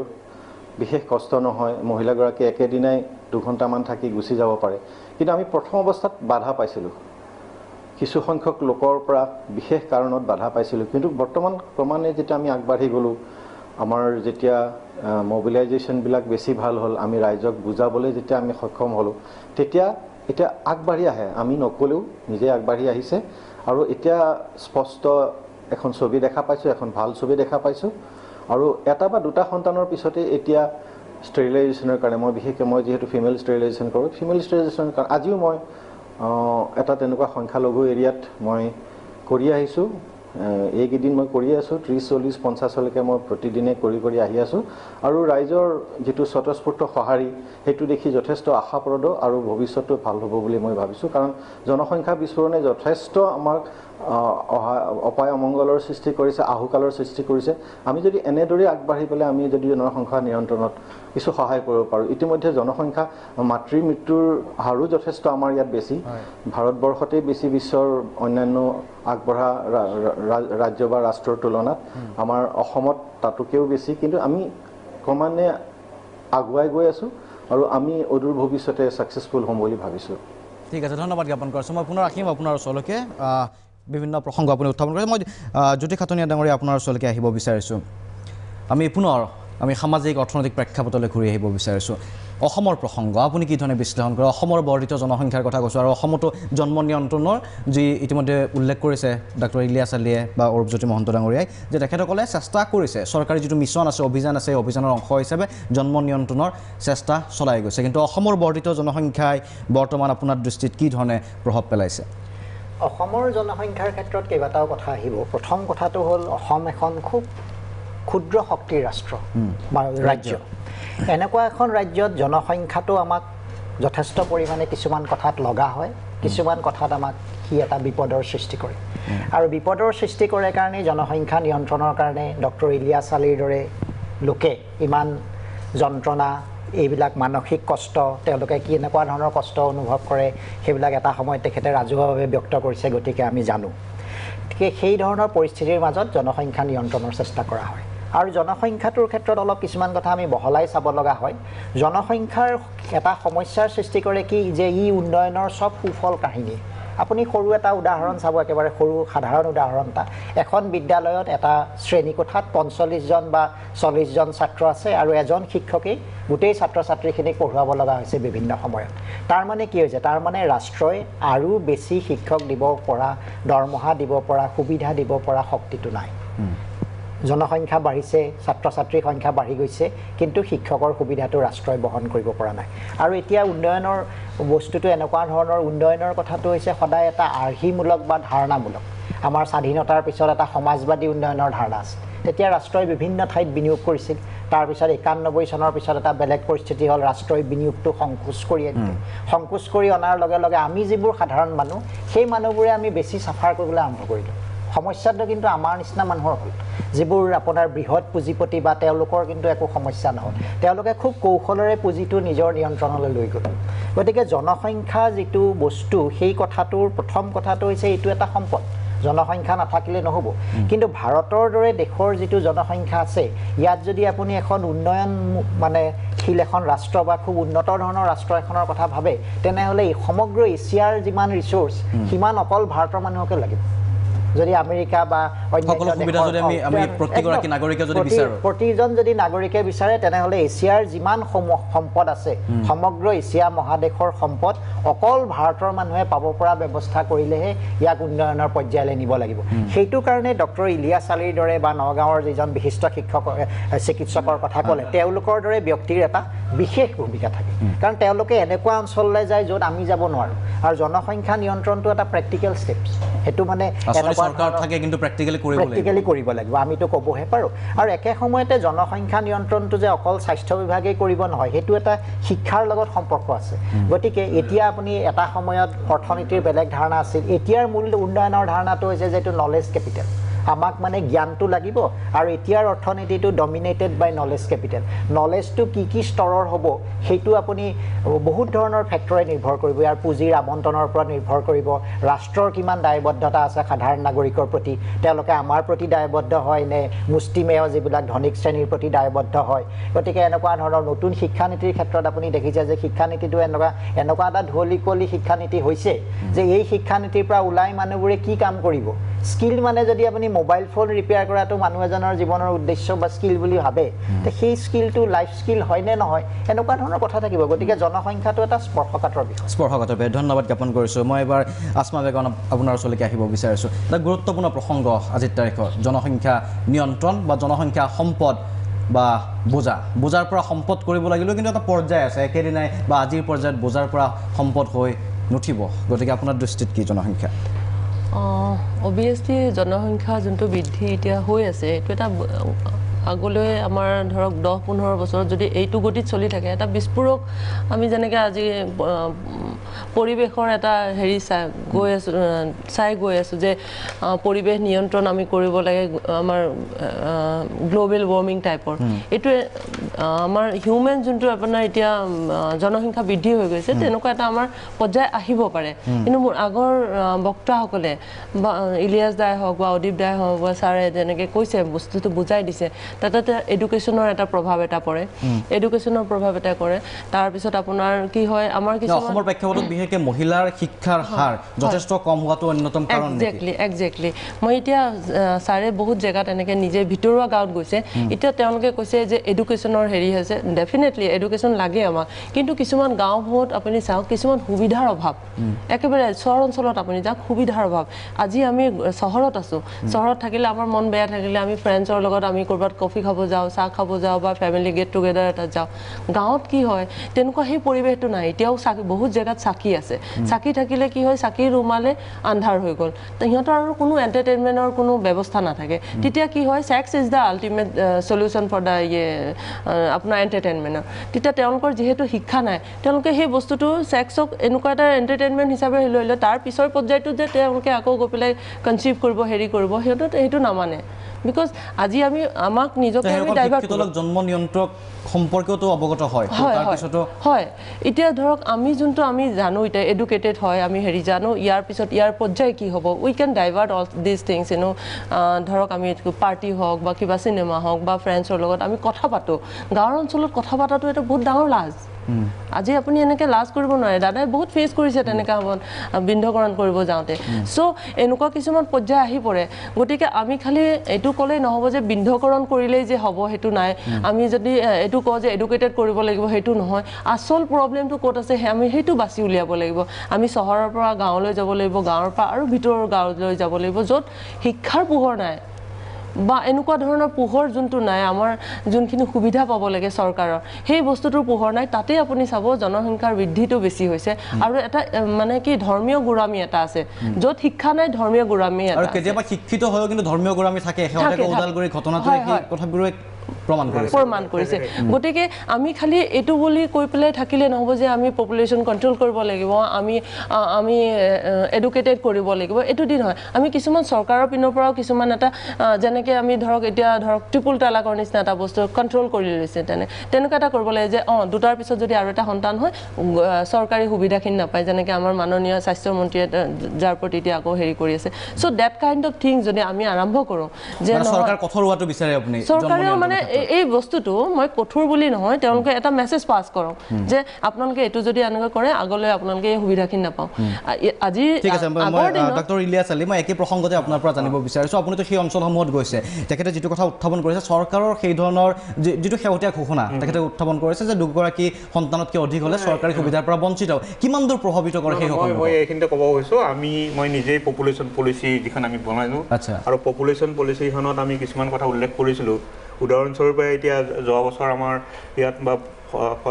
বলবৎ কৰা হৈছে যেনে আমি পঞ্চায়ত ইলেকশ্যনত আমি কি কৰা হ'ল যে যিসকলে মানে দুটাতকৈ সন্তান হৈছে তেওঁলোকে পঞ্চায়ত ইলেকশ্যনত মানে প্ৰতিদ্বন্দ্বিতা কৰিব নোৱাৰিব এই কথা আমাৰ পপুলেশ্যন পলিচিত কৰা হৈছিল এতিয়া গাঁওবোৰৰ কাৰণে যিবিলাকে এপ্লাই কৰিব তেওঁলোকে দুটাকৈ সন্তান যদি হ'ব তেওঁলোকে বেছি হ'ব তেওঁলোকে এপ্লাই কৰিব নোৱাৰে এইবোৰ কৰাৰ ব্যৱস্থা ইতিমধ্যে কৰা হৈছে কিন্তু তেওঁলোকে এইটো কি ধৰণে গ্ৰহণ কৰিছে গ্ৰহণ ইতিমধ্যে আমি এই যি খবৰ এইবোৰ মানুহৰ মাজলৈ গৈছে আৰু মানুহবিলাকে মানুহৰ মাজত আলোড়নৰ সৃষ্টি কাৰণ এইবাৰ যিটো পঞ্চায়ত ইলেকশ্যন হ'ল বহুতে ভাবিছিল যে মই পঞ্চায়তৰ ইলেকশ্যন খেলিম কিন্তু এইখন আইনৰ কাৰণে তেওঁলোকে কৰিব নোৱাৰিলে সুবিধাৰ পৰা যেতিয়া বঞ্চিত হৈছে কিছু হয়তো উপলব্ধি কৰিছে কিছু নহয় উপলব্ধি কৰিছে অলৰেডি উপলব্ধি কৰিছে কিন্তু এটা কথা মই এই কথা মই সদায় মই এগেইনষ্টে কৈ আছোঁ আমাৰ দেশখন হ'ল ডেমক্ৰেটিক দেশ এইখন দেশত আপোনাৰ কেইটা সন্তান হ'ব সেইটো মই নিৰ্ধাৰণ কৰি দিব নোৱাৰিম তেওঁলোকক আমি পাৰ্চুৱেট কৰিবলৈ চেষ্টা কৰিম যে পাৰ্চুৱেট কৰিব আৰু এটা কথা আছে আজি যিটো শিশুৰ মৃত্যুৰ হাৰ আজি মই য'ত গৈছিলোঁ মৰিগাঁৱত গৈছিলোঁ মই আশা কৰ্মচাৰী এগৰাকীয়ে ক'লে ছাৰ এইটো NSB কৰা হৈছিল মই যে এটাই সন্তান আছিল সন্তানটো মৰি গ'ল এতিয়া কি কৰা যায় এইবোৰ কথা আমি ভাবিব লাগিব আমাৰ শিশুবিলাককো আমি কি কৰিব লাগিব যে যিটো শিশু হ'ব সেই শিশুটো ডাঙৰ হ'বলৈ আমাৰ ব্যৱস্থা আছে নে নাই তাক আমি এডুকেশ্যন দিব পাৰিম নে নহয় শিক্ষাৰ ব্যৱস্থা দিব পাৰিম এইবোৰ কথা সেইকাৰণে মই চিন্তা কৰিব তেওঁলোকৰ মানসিকতা দেখি আপুনি কথা পাতি গম পায় তেওঁলোকৰ আচলতে মানসিকতাটো মানসিকতা এতিয়াতো সকলোৱে বিচাৰিছে মই ইণ্ডিভিজুৱেল লেভেলত যেতিয়া কথা পাতিছোঁ যেতিয়া সুধিছোঁ তোমাৰতো 3গৰাকী হ'ল 3টা সন্তান হ'ল বা 4টা হ'ল তুমি বিচাৰা নেকি তেতিয়া কৈছে ছাৰ আমি এইবোৰ কথা জানাই নাছিলোঁ কেনেকৈ জন্ম নিয়ন্ত্ৰণ কৰিব লাগে এতিয়া যেতিয়া গম পাইছোঁ আমি ব্যৱহাৰ কৰা হৈছোঁ কোনো মাতৃয়ে কেতিয়াও সন্তান এগালমান হোৱাটো নিবিচাৰে তেওঁৰ সন্তানে খাবলৈ নাপাব তেওঁৰ সন্তানে ক'ৰবাত যে বন্ধক থাকিব এইটো কথা কেতিয়াও কম বয়সতে বিয়া হোৱা হয়তো এটা সেইটোতো হয় আজি কি হৈছে আজি আমি সেইটোৰ ওপৰতে আমি বিশেষকৈ আমি আলোচনা কৰিছোঁ আমি মৰিগাঁৱত যে আমি যদি কঠোৰ হওঁ আমি সেইখন আমাৰ পপুলেশ্যন পলিচিটো কৰা হৈছে যে বাল্য বিবাহ যিকোনো উপায়ে আমি বাধা দিব লাগিব বাল্য বিবাহ 18 বছৰৰ তলত আমি বিয়া দিয়াটো যিকোনো উপায়ে বলবৎ কৰিব লাগিব 2 নম্বৰ কথা আমাৰ ল'ৰাসকলক যে 21 বছৰৰ তলত যাতে বিয়া নকৰা সেইটোৰ ওপৰত আমি গুৰুত্ব দিব লাগিব আৰু এটা কথাৰ ওপৰত আমি সদায় গুৰুত্ব দি আছে মহিলাৰ শিক্ষাৰ ওপৰত মহিলাৰ শিক্ষা জন্ম নিয়ন্ত্ৰণত বিশেষ ধৰণে সহায় কৰে উদাহৰণস্বৰূপে মই এজন গৱেষকৰ কথা ক'ব বিচাৰিছোঁ তেওঁ হ'ল ৰকফেলাৰ ইউনিভাৰ্চিটি তেওঁ প্ৰফেচৰ হয় তেওঁ পপুলেশ্যন বিজ্ঞানী তেওঁ এষাৰ কথা কৈছিল যদি আমাৰ নিচিনা দেশৰ উন্নয়নশীল দেশৰ বা অনুন্নত দেশৰ ছোৱালীবিলাকক যদি এতিয়াৰ পৰা হায়াৰ শ্ৰেণী লেভেললৈকে আমি শিক্ষিত কৰিব পাৰোঁ তেনেহ'লে 2050 চনত গোটেই পৃথিৱীত 300 মানুহ কমি যাব 300 কোটি মানুহ কমিব আৰু এই 300 কোটি মানুহ আছিল যোৱা 1960 চনত গোটেই পৃথিৱীৰ জনসংখ্যা সেইকাৰণে আমি মহিলাৰ শিক্ষাৰ ক্ষেত্ৰত আমি গুৰুত্ব দিব লাগিব সেইকাৰণে আমাৰ পপুলেশ্যন পলিচি অসম চৰকাৰৰ যিখন পপুলেশ্যন পলিচি তাত মহিলাৰ এডুকেশ্যনৰ ওপৰত বিশেষ গুৰুত্ব দিয়া হৈছে ইতিমধ্যে কলেজৰ যোজা কৰিছে বিভিন্ন কলেজ হ'ব এই পপুলেশ্যন পলিচিৰ ওপৰতে নিৰ্ভৰ কৰিব আৰু চেল্ফ হেল্প গ্ৰুপৰ কথা কোৱা মহিলাৰ চেল্ফ হেল্প যাতে সবলীকৰণ কৰিব পাৰি তাৰ দ্বাৰা আমাৰ জনসংখ্যা দ্ৰুতগতিত কমি আহিব মই আহিম ছাৰ আপোনাৰ ওচৰলৈ পুনৰ মই বৰুৱা ছাৰৰ ওচৰলৈকে আহিব বিচাৰিছোঁ প্ৰেক্টিকেল কথাখিনি কৈছে আচলতে আমাৰ সমাজত কি ধৰণে চলি আছে কি ধৰণৰ মানসিকতাটো লৈ এই জন্ম নিয়ন্ত্ৰণ কিছু ক্ষেত্ৰত সফল হোৱা নাই পৰৱৰ্তী সময়ত সফল হ'ল তেখেতসকলে যথেষ্টখিনি কৰিছে ইতিমধ্যে কিন্তু সমান্তৰালভাৱে আপুনি অন্য প্ৰসংগতা উত্থাপন কৰিছে যে এইখিনি জনসংখ্যাকে আজি যদি এই সামাজিক পৰিৱেশটো চাওঁ অসমৰ পৰিৱেশটোৱে চাওঁ সেই ধৰণৰ সামাজিক পৰিৱেশৰ পৰা যি জনসংখ্যা সেই জনসংখ্যাটোক আমি সম্পদ হিচাপে উন্নীত কৰিব পাৰিম জানো আজিৰ তাৰিখত সম্ভৱ জানো এটা কথা কৈ ল'ব খুজিছোঁ স্পষ্ট কৰি যে হয় আমি বিশেষ কেইটামান ব্যৱস্থা ল'লে জনসংখ্যা নিয়ন্ত্ৰণ তেখেতলোকে যিসকলে চেষ্টা কৰি আছে তেখেতলোকৰ কামটো আৰু সহজ হ'ব এটা এইটো ঠিক কথা যে আপুনি ঠিকেই কৈছে যে মহিলাৰ শিক্ষাই এইটোত গুৰুত্বপূৰ্ণ ভূমিকা পালন কৰে সেইটো মোক অন্য এটা কথালৈ লৈ আহে যে আমাৰ শিক্ষা আমি কৈছোঁ আপোনালোকে জানে ভাৰতবৰ্ষত এনেধৰণৰ মিছন আৰম্ভ হ'ল যে চবেই সৰ্বশিক্ষা মিছন আৰম্ভ হ'ল যে চবেই শিক্ষিত হ'ব কিন্তু প্ৰকৃততে সেই কাণ্ডটো এনেকুৱা হ'ল যে তাৰ ফলত অশিক্ষিতৰ হাৰ বাঢ়িল কি কাৰণে আপুনি অকল লিখিব আৰু পঢ়িব পাৰিলে শিক্ষিত নহয় মানুহ সৰ্বশিক্ষাই এনেকুৱা অৱস্থা কৰিলে যে এটা ক্লাছ 6ৰ ল'ৰাই ক্লাছ 1ৰ টেক্সটখন পঢ়িব নোৱাৰে আচলতে শিক্ষিত হোৱা নাই সেইটো কথাটো মই কৈ ল'ব খুজিছোঁ যে শিক্ষা এটা এনেকুৱা সম্পদ যিটোৱে জনসংখ্যাটোক অকল নিয়ন্ত্ৰণ নহয় সেই জনসংখ্যাক দেশৰ প্ৰতি যোগদান দিবলৈ সক্ষম কৰি তুলিব পাৰে সেইটোৰ কাৰণে আপুনি শিক্ষিত স্কিল এটা জনসংখ্যা দেশখনত হোৱাটো বিচাৰে কিন্তু সেইটোৰ কাৰণে গুৰুত্বপূৰ্ণ কথাটো কি সেইটো কাৰণে আটাইতকৈ গুৰুত্বপূৰ্ণ কথা হ'ল যে আপুনি কিমান পুঁজি তাত বিনিয়োগ কৰিব ভাৰতবৰ্ষৰ বাজেটলৈ চালে বৰ দুখ লগা অৱস্থা শিক্ষাত বিনিয়োগৰ হাৰ তেওঁ ক'লে অকল 3% আপুনি কথাটো ভাবি চাওক আমি মুখেৰে কৈ থাকোঁ যে আমাক শিক্ষা এতিয়া নলেজ কৈছে যে এইটো গোটেই ইকনমিটোৱে নলেজ ইকনমি অথচ আপুনি অকল 3% আপোনাৰ গোটেই ডমেষ্টিক প্ৰডাক্টৰ অকল 3% আপুনি ইউজ কৰিব ফৰ এডুকেশ্যন এনেকুৱা এটা যে আমাৰ মনোবৃত্তি থাকে প্ৰথম কথা হৈছে দ্বিতীয় কথা যিটো এটা কথা ক'ব খুজিছোঁ যে এইটো ক'লেই নহয় যে মহিলাক শিক্ষা দিব লাগে এওঁলোকে এটা সামাজিক চেতনাৰ কথা আছে সামাজিক চেতনাৰ এটা প্ৰক্ৰিয়া যদি গঢ় লৈ নুঠে মানুহ যদি সচেতন নহয় তেতিয়া হাজাৰ চৰকাৰে চেষ্টা কৰক কাম নহয় কিন্তু সামাজিক চেতনাটো লাগিবই কিন্তু সামাজিক চেতনা এটা গঢ়ি তোলাৰ দায়িত্ব কাৰ যিবোৰ মানুহে জনমত গঠন কৰে তেওঁলোকৰ দায়িত্ব তেওঁলোকৰ মাজত লেখক আছে সংগীত পৰিচালক আছে গান লিখা মানুহ আছে সমাজত যিসকলে মোটামুটি এটা নেতৃস্থানীয় ভূমিকা পালন কৰে মই ভাবোঁ যে তেওঁলোকৰ এইটো দায়িত্ব মানুহৰ মাজত গৈ এই সচেতনতা অনা কিন্তু আটাইতকৈ গুৰুত্বপূৰ্ণ কথা মই যিটো ক'ব খুজিছোঁ এতিয়া সেইটো হ'ল যে আমি যদি ইয়াক সম্পদলৈ পৰিণত কৰিব লাগে এই জনসংখ্যাক সম্পদলৈ পৰিণত কৰিব লাগে তেতিয়াহ'লে দুটা কাম অনতিপলমে ভাৰতবৰ্ষত কৰাৰ প্ৰয়োজন এটা হৈছে যে শিক্ষা খণ্ডত ব্যাপক হাৰত ৰাজহুৱা পুঁজি ব্যৱহাৰ কৰিব লাগিব কাৰণ এইটো যদি আপুনি অকল ব্যক্তিগত খণ্ডলৈ এৰি দিয়ে ই এক ব্যৱসায়ত পৰিণত হয় আৰু ব্যৱসায়ত পৰিণত হ'লে এতিয়া যদি কিছুমান মানুহে স্কুললৈ গৈছে সেইবোৰ যাব নোৱাৰা হ'ব আপুনি মই দেখি বৰ দুখ পাইছোঁ যে নতুন এডুকেশ্যন পলিচিত যিবোৰ ব্যৱস্থা হৈছে ইয়াৰ ফলত আমাৰ স্কুল বন্ধ হৈ যাব কিছুমান স্কুল এনেকুৱা তেওঁলোকে নিয়ম কৰিছে যিটোৰ ফলত এতিয়া চলি থকা স্কুলো বন্ধ হৈ যাব ফলত অৱস্থাটো কি অথচ এইটো কিয় কৰা হৈছে আমি এই কথাটো বুজা উচিত যে এনেধৰণৰ কিছুমান মানুহ আছে কোনোবা এজনে কৈছিলে আপোনালোকৰ এজনে যে কেৱল এমুঠিমান মানুহৰ মংগল পুঁজিপতিৰ হাতত দখল আহি গ'ল পুঁজি তেওঁলোকৰ হাতলৈ আহিল তেওঁলোকে অকল নিজৰ মংগলৰ বাবে গোটেই দেশৰ নীতি নিয়ম চলাব খোজে ৰাষ্ট্ৰৰ উদ্দেশ্যটোৰ ওপৰত নিৰ্ভৰ কৰিব ৰাষ্ট্ৰৰ উদ্দেশ্যটো কি আটাইতকৈ ডাঙৰ গুৰুত্বপূৰ্ণ উদ্দেশ্য এতিয়া হৈছে যে যিসকল শক্তিশালী পুঁজিপতি আছে তেওঁলোকক আৰু উপাদান যোগান ধৰা গতিকে আঁচনিখন স্পষ্ট হ'ব লাগিব স্পষ্ট নহ'লে কিন্তু সমস্যা আছে মই ছাৰ ৰাখিম আপোনাৰ ওচৰলৈকে এটা বাণিজ্যিক বিৰতিৰ সময় হৈছে এটা সময় বাণিজ্যিক বিৰতি পুনৰ উভতি আহিম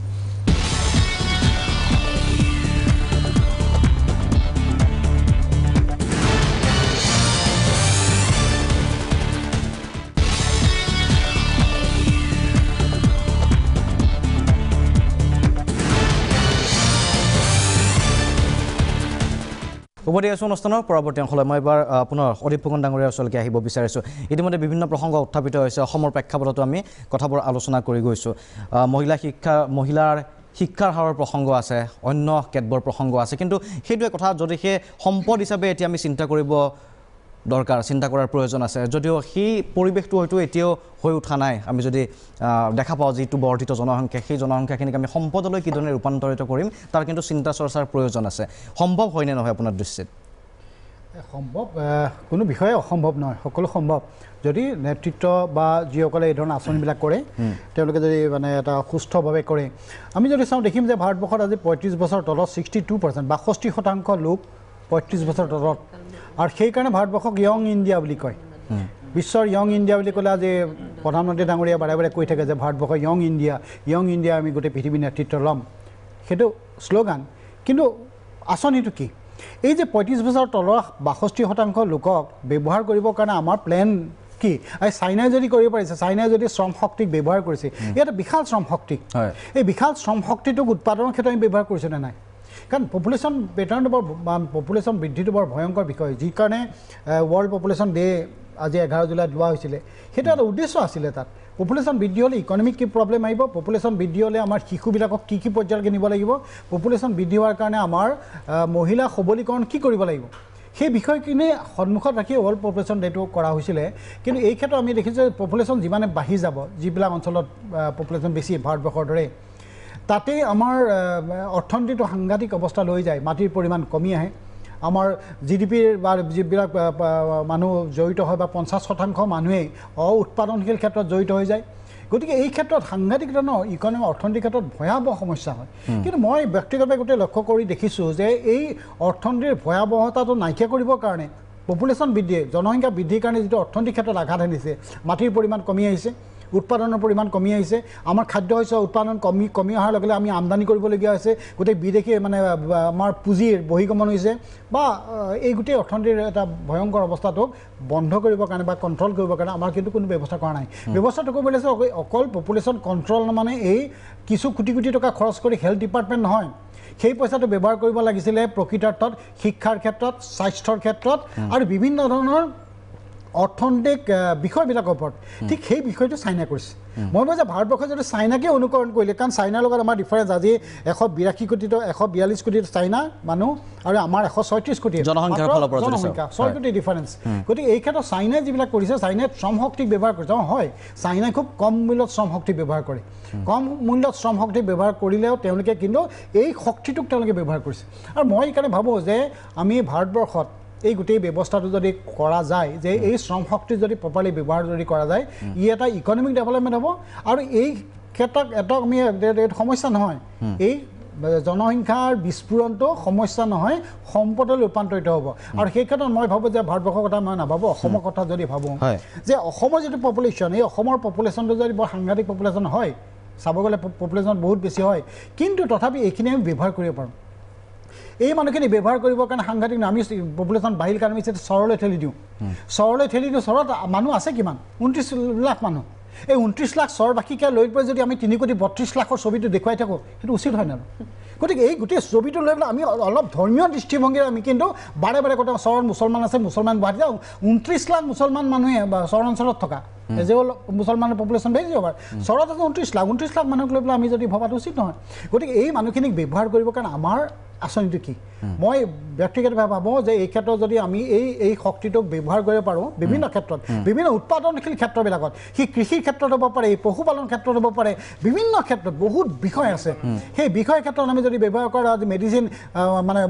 বনৌষধৰ উৎপাদনৰ ক্ষেত্ৰত যদি ব্যৱহাৰ কৰিব পাৰোঁ তেতিয়াহ'লে শক্তি হৈ পৰিব কিন্তু কোনটো ক্ষেত্ৰত আমি ব্যৱহাৰ কৰোঁ এটা উদাহৰণ দিয়কচোন গভৰ্ণমেণ্টে যে এই অসমৰ যুৱ শক্তিটোক কোনোবা এটা ক্ষেত্ৰত আমি ব্যৱহাৰ কৰিবৰ কাৰণে এইখন আমাৰ আঁচনি এখনো নাই কিন্তু সঠিক দিশটো নোপোৱাৰ কাৰণে আচলতে পথভ্ৰষ্ট হৈ পৰা পৰিলক্ষিত এইখিনি আমাৰ সম্পদ হয় আমি সমস্যা বুলি ভাবি থকা সমস্যা পিছত ধৰিব লাগিব সম্পদ বুলি ভাবোঁ আৰু সম্পদ হিচাপে আমি ব্যৱহাৰ কৰোঁ মই ভাবোঁ যে সেইটো দিশত আগবঢ়াটো উচিত ঠিক আছে জ্যোতি খাতুন ডাঙৰীয়া কি ক'ব এই প্ৰসংগটোৰ আঁত ধৰি আপুনি কি ক'ব সেইখিনিক সম্পদ বুলি ব্যৱহাৰ কৰাৰ বাবে এটা পৰিৱেশ গঢ় দিয়াৰ কিন্তু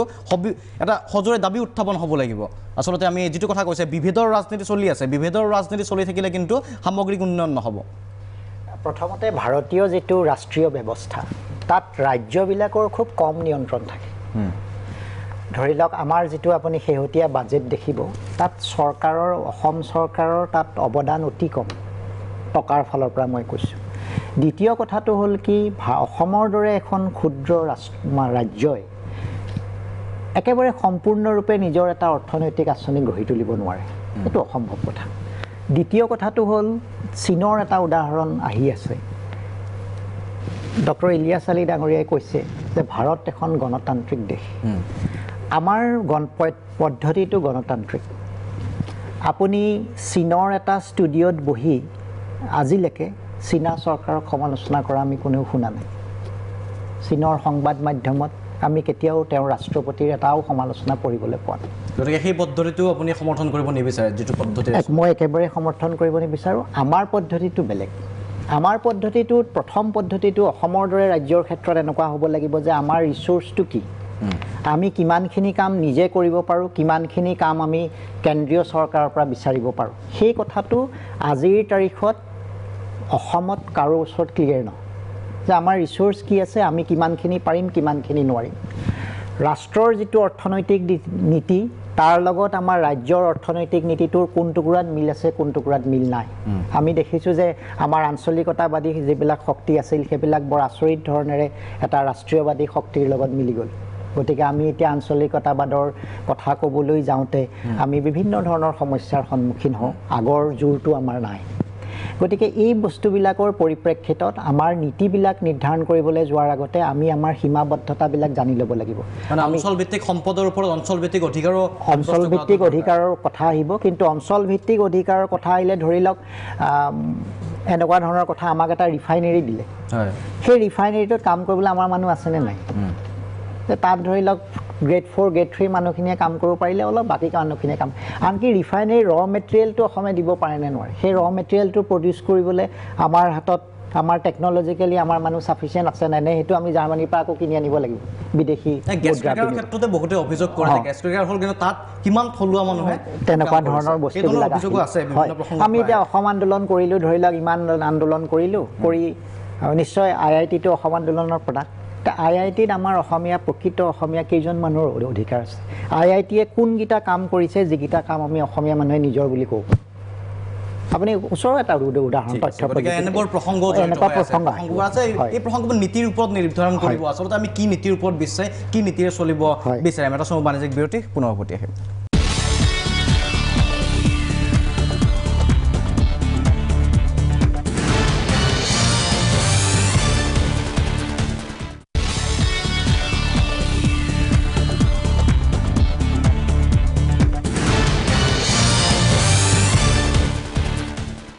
উভতি আহিছোঁ অনুষ্ঠানৰ পৰৱৰ্তী অংশলৈ গতিকে ষ্টুডিঅ'ত কথা পতাৰ পূৰ্বে মই এবাৰ পুনৰ নগাঁৱলৈ যাব বিচাৰিছোঁ ডাক্তৰ অৰূপজ্যোতি মহন্ত আপোনাৰ ওচৰলৈকে আহিছোঁ পুনৰ এতিয়া পৰিকল্পনা কি আপুনি এই বিষয়টোক লৈ কি ধৰণে আপুনি আগবাঢ়িব যদিও এতিয়াও আপুনি চৰকাৰী আঁচনিৰ অধীনতেই এই জন্ম নিয়ন্ত্ৰণৰ যি প্ৰক্ৰিয়া এই প্ৰক্ৰিয়াত ব্ৰতী হৈ আছে হয় আমি বৰ সাৱধানেৰে আগবাঢ়িব লগা হয় আমি এফালে বিচাৰোঁ যে সুৰক্ষিত মাতৃত্ব কোনো এগৰাকী মাতৃত প্ৰেগনেঞ্চি ৰিলেটেড কোনো কাৰণতে যাতে মৃত্যুৰ মুখত নপৰে বা এটা শিশু কোনো কাৰণতে যাতে জন্মৰ কিবা এটা বেমেজালি হৈ মৃত্যুৰ মুখত নপৰে অথচ আমি জনসংখ্যা নিয়ন্ত্ৰণ কৰিব লাগিব মোৰ বন্ধু ইলিয়াছ আলী কোৱাৰ দৰে নিশ্চয় আজিকালি কোনো মহিলাই বা কোনো পুৰুষে নিবিচাৰে যে তেওঁলোকৰ 100মান ল'ৰা ছোৱালী হওক কিন্তু এইখিনিতে এটা ডিফাৰেঞ্চ আছে মই পাইছোঁ প্ৰেক্টিকেলি ফিল্ডত যে মহিলাসকলে যি সাহসৰে লেপাৰস্কপিক পদ্ধতিৰে বন্ধ্যাকৰণ কৰিবলৈ আগবাঢ়ি আহে যদিও এইটো এটা অকণমান পুৰুষৰ বন্ধ্যাকৰণ যিটো NSV নন স্কেলপেল ভেচেক্টমি তাৰ তুলনাত এইটো অকণমান জটিল তথাপি মহিলাসকল আগবাঢ়ি আহে কিন্তু পুৰুষৰ ক্ষেত্ৰত আমি দেখা গৈছে যে অকণমান তেওঁলোক অকণ দ্বিধাগ্ৰস্ত হৈছে তেওঁলোকে আগবাঢ়ি আহিব নোখোজে সেইটো হয়তো তেওঁলোকৰ ভয়ো হ'ব পাৰে যদি ভয় সেই ভয় যে অমূলক আমি বুজাই দিব লাগিব হয়তো তেওঁলোকে ভাবিব পাৰে যে তেওঁলোকৰ ৱৰ্কিং কেপেবিলিটি হয়তো কাৰ্যক্ষমতা কমি যাব নেকি সেইটো একেবাৰে ভুল ধাৰণা বা হয়তো এনেকৈ ভাবিব যে তেওঁলোকৰ সেক্সুৱেল পাৰফৰ্মেন্সৰ কিবা প্ৰব্লেম হ'ব নেকি সেইটোও ভুল ধাৰণা গতিকে তুলনামূলকভাৱে যিহেতু মেল ষ্টেৰিলাইজেশ্যন অতি সহজ গতিকে আমি মেল ষ্টেৰিলাইজেশ্যনৰ পপুলাৰিটি এতিয়ালৈকে আমি ইয়াত পোৱা নাই গোটেই দেশতে অসমতে নহয় ভাৰতবৰ্ষতে কিন্তু ফিমেল ষ্টেৰিলাইজেশ্যন যিটো লেপাৰস্কপিক পদ্ধতিত আমি মহিলাৰ বন্ধ্যাকৰণ কৰোঁ তেওঁলোক আগবাঢ়িয়ে গতিকে আমি ভাবোঁ যে আমি দুয়ো ক্ষেত্ৰতে অকল মহিলাই কিয় পুৰুষসকলো আগবাঢ়ি আহক মহিলাইও আগবাঢ়ি আহক গতিকে জনসংখ্যা বিস্ফোৰণত আৰু দ্বিতীয় কথা অকল এইটোতো আমাৰ পাৰ্মানেণ্ট মেথড যে আমি ষ্টেৰিলাইজেশ্যন কৰিলোঁ দুটা সন্তান হোৱাৰ পিছত কিছুমান তিনিটা সন্তানৰ বা ততোধিক সন্তানৰ পিছতো আহে কিন্তু আমি ইয়াৰ স্পেচিঙৰ কথা চিন্তা কৰিব লাগিব তাৰ স্পেচিঙৰ কাৰণে আজিকালি অতি ধুনীয়া পদ্ধতি আছে যথেষ্ট মই এতিয়া ইমান ডিটেইলছত নকওঁ কিন্তু আমি সেইখিনি আগবঢ়াই নিব লাগিব তেওঁলোকৰ কাৰণে সহজলভ্য কৰি দিব লাগিব তেওঁলোকে জনাব লাগিব তেওঁলোকক যিটো হেল্থ এডুকেশ্যন অকল চিকিৎসকসকলে বা চিকিৎসা কৰ্মীৰ এইটো দায়িত্ব নহয় এইটো ইয়াত সকলো ৰাইজৰ গোটেই ৰাইজে বা চৰকাৰে বা মিডিয়াই সকলোৱে আগবাঢ়ি আহি পেলাই তেওঁলোকক ওচৰলৈকে লৈ যাবলৈ আমাৰ এইখিনি পদ্ধতি আছে এইখিনি সুবিধা কিবা অসুবিধা থাকিলে আমি সেইখিনিও ক'ব লাগিব কাৰণ এইটো ইনফৰ্ম কনচেণ্ট আমি জোৰ জবৰ একো কৰিব নোৱাৰোঁ তেওঁলোকক ইনফৰ্মেশ্যন দি তেওঁলোকৰ কনচেণ্ট লৈহে আমি কামবিলাকত আগবাঢ়োঁ গতিকে এইখিনি যদি আমি পদ্ধতিগতভাৱে বিজ্ঞানসন্মতভাৱে যদি আগবাঢ়োঁ পুৰুষসকলকো যদি সমানে অনুপ্ৰাণিত কৰোঁ অকল মহিলাইকে পুৰুষসকলো আগবাঢ়ি আহক আৰু ইতিমধ্যে যিসকল সন্তানৰ জন্ম হ'ব বা শিশুৰ জন্ম হ'ব তেওঁলোককো আমি সুৰক্ষিত ৰাখি পেলাই যদি এখন ধুনীয়া প্ৰতিচ্ছবি দাঙি ধৰিব পাৰোঁ তেতিয়াহ'লে আমি ভাবোঁ অদূৰ ভৱিষ্যতে নিশ্চয় আমি সফল হ'ম আমাৰ দৰে বহুতো আগবাঢ়ি আহিব ৰাইজ আগবাঢ়ি আহক আমি নিশ্চয় সফল হ'ম আহিব বিচাৰিছোঁ তেখেতৰ পৰা তেখেতে পুৰুষৰ প্ৰসংগটো উত্থাপন কৰিছে পুৰুষসকলো আগবাঢ়ি আহিব লাগিব যিহেতু পুৰুষৰ বন্ধ্যাকৰণৰ লগত আপুনি প্ৰত্যক্ষভাৱে জড়িত আৰু এটা কথা আমি আলোচনাৰ মাজৰ পৰা এই কথাটো স্পষ্ট হৈছে যে যিবোৰ উন্নত অঞ্চল শিক্ষা দীক্ষাৰে আগবঢ়া অঞ্চল আছে সেয়া চহৰাঞ্চল নহয় গ্ৰাম্যাঞ্চলতো তেনেকুৱা ধৰণৰ বহু অঞ্চল আছে সেই অঞ্চলসমূহত হয়তো এই ধৰণৰ সমস্যা কম দেখা যায় কিন্তু যিবোৰ অঞ্চলত আপুনি কাম কৰিছে যিবোৰ অঞ্চলত আনুষাংগিক সমস্যাসমূহ আছে সেই অঞ্চলসমূহত এই সমস্যাটো জটিল এতিয়াও অসমৰ প্ৰেক্ষাপটত যদি চাবলৈ যাওঁ যিবোৰ চিলেক্টিভলি আপোনালোকে বাছি লৈছে নিৰ্বাচন কৰি লৈছে য'ত কাম কৰিব কিমান শতাংশ কাম এতিয়াও কৰিবলৈ বাকী আছে চাওক এতিয়া বন্ধ্যাকৰণৰ কথা কৈছে বন্ধ্যাকৰণ হ'ল স্থায়ী পদ্ধতি এতিয়া স্থায়ী পদ্ধতি হ'ল তাকৈ পুৰুষ বন্ধ্যাকৰণ মহিলাৰ বন্ধ্যাকৰণ আমি সদায় কৈ আছোঁ কেৱল বন্ধ্যাকৰণৰ দ্বাৰা পপুলেশ্যন কণ্ট্ৰল কৰিব নোৱাৰোঁ কিন্তু বন্ধ্যাকৰণ যিখিনিয়ে কৰিব তাত পুৰুষসকলে অংশগ্ৰহণ কৰা উচিত যদি আমি ভাৰতবৰ্ষৰ প্ৰেক্ষাপটত চাওঁ তেনেহ'লে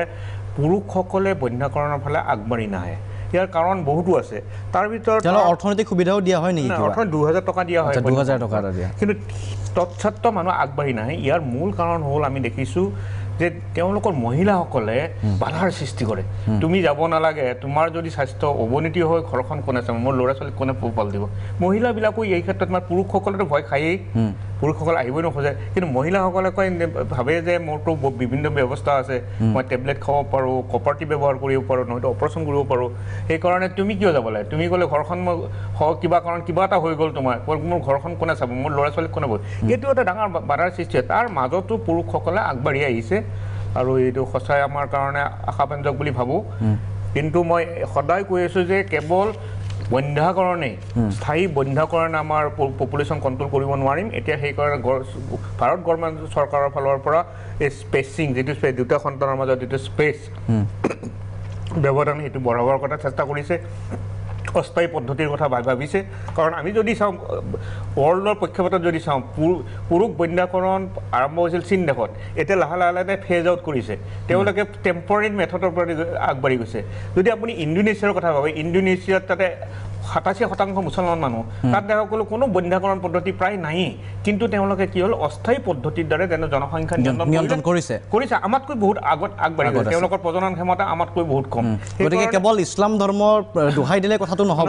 আচলতে শিক্ষা দীক্ষা অন্য প্ৰসংগসমূহ জড়িত হৈ আছে তাত জড়িত হৈ আছে ধন্যবাদ জ্ঞাপন কৰিছোঁ আমি এই অনুষ্ঠান অব্যাহত ৰাখিম আলোচনা অব্যাহত ৰাখিম সময় হ'ল আন এক চমু বাণিজ্যিক বিৰতিৰ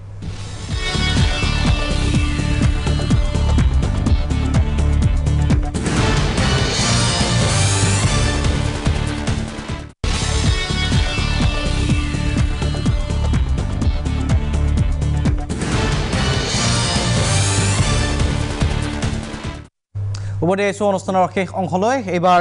যিহেতু শেষ অংশ গতিকে শেষৰটো মন্তব্য লাষ্ট কমেণ্ট আমি ল'ব বিচাৰিছোঁ ঠিক আছে মই আসমা বেগম আপোনাৰ পৰা আৰম্ভ কৰিছোঁ আমি বিভিন্ন প্ৰসংগ উত্থাপন কৰিছোঁ আমাৰ নিৰ্ধাৰিত সময়ৰ ভিতৰত কিন্তু এতিয়া সমাধান সূত্ৰৰ কথা সকলোৱে কৈ আছোঁ শেষৰটো মন্তব্য কি হ'ব এই জনসংখ্যা বিস্ফোৰণক লৈ আমি ইতিমধ্যে কৈছোঁ এই জনসংখ্যাই যাক আমি বুজা বুলি কৈছোঁ সেয়া সম্পদলৈ আমি ৰূপান্তৰিত কৰিব পাৰোঁ কিন্তু তাৰ বাবে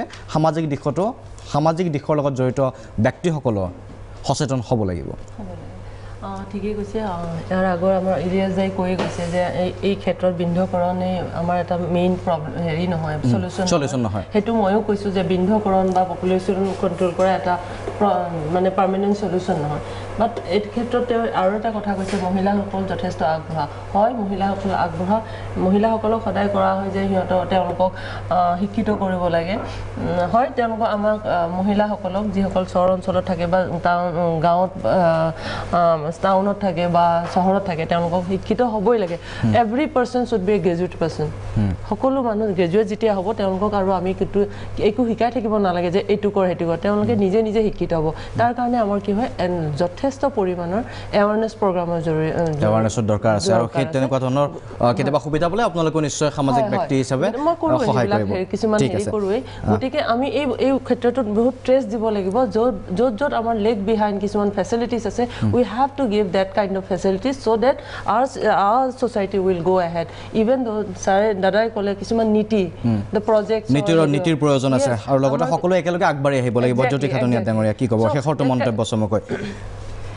জনসংখ্যা নিয়ন্ত্ৰণ কৰিব লাগিব নিয়ন্ত্ৰণৰ পদ্ধতিটো গণতান্ত্ৰিক হ'ব লাগিব আৰু নিয়ন্ত্ৰণৰ উদ্দেশ্যটো হ'ব লাগিব যে ৰাষ্ট্ৰক বা দেশক অঞ্চলক শক্তিশালী কৰা এই ইমাৰ্জেঞ্চিৰ সময়ত ছাৰে নিশ্চয় জানে খুব জৰুৰীভাৱে অদ্ভুত ধৰণৰ এটা জনসংখ্যা নিয়ন্ত্ৰণ পদ্ধতি উত্তৰ ভাৰতত চলিছিল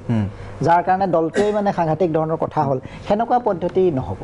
পদ্ধতিটো সৰ্বসন্মতভাৱে যাব লাগে মানুহক বুজাই দিব লাগে যে প্ৰয়োজনটো কি আৰু কথাটো কি সেইটো বুজাই দিলে নিশ্চয় এইটো এটা মানে যিকোনো এইটো যুক্তিবাদী ৰেচনেল মানুহে গ্ৰহণ কৰে ঠিক আছে অধিক ফুকন ডাঙৰীয়া সেইটো প্ৰব্ৰজনৰ দ্বাৰা এটা জনসংখ্যা বৃদ্ধি সেইটো কিন্তু আমি গুৰুত্ব দিব লাগিব সেইটো কেনেকৈ কণ্ট্ৰল কৰা প্ৰব্ৰজনৰ সেইটো এটা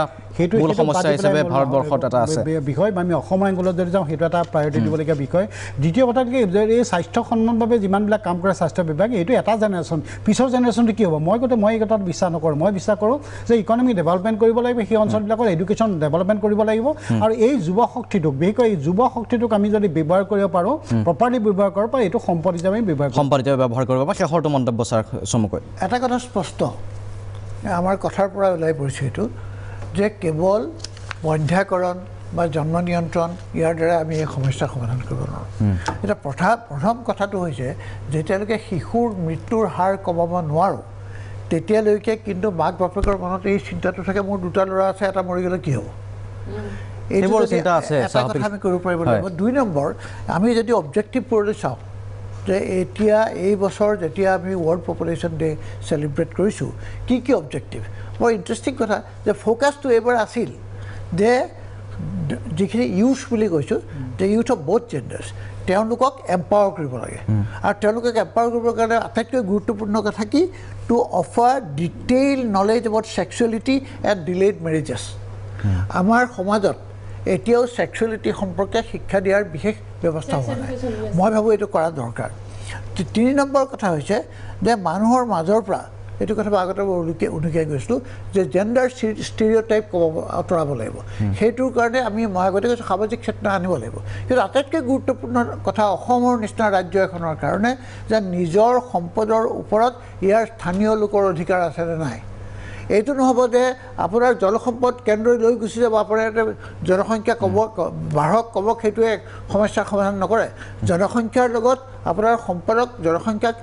জনসংখ্যাটোক সম্পদৰ কামত লগাব পাৰিছে নাই সেইটোৰ কাৰণে সম্পদৰ ওপৰত আপোনাৰ নিয়ন্ত্ৰণ লাগিব আমাৰ সম্পদৰ ওপৰত নিয়ন্ত্ৰণ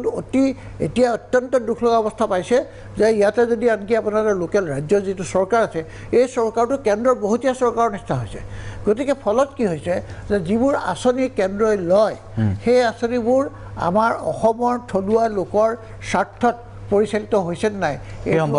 নিশ্চিত কৰিব পৰা নাই সেইটো কৰিব নোৱাৰিলে কিন্তু জনসংখ্যা এটা সমস্যা হৈ ৰ'ব তেতিয়া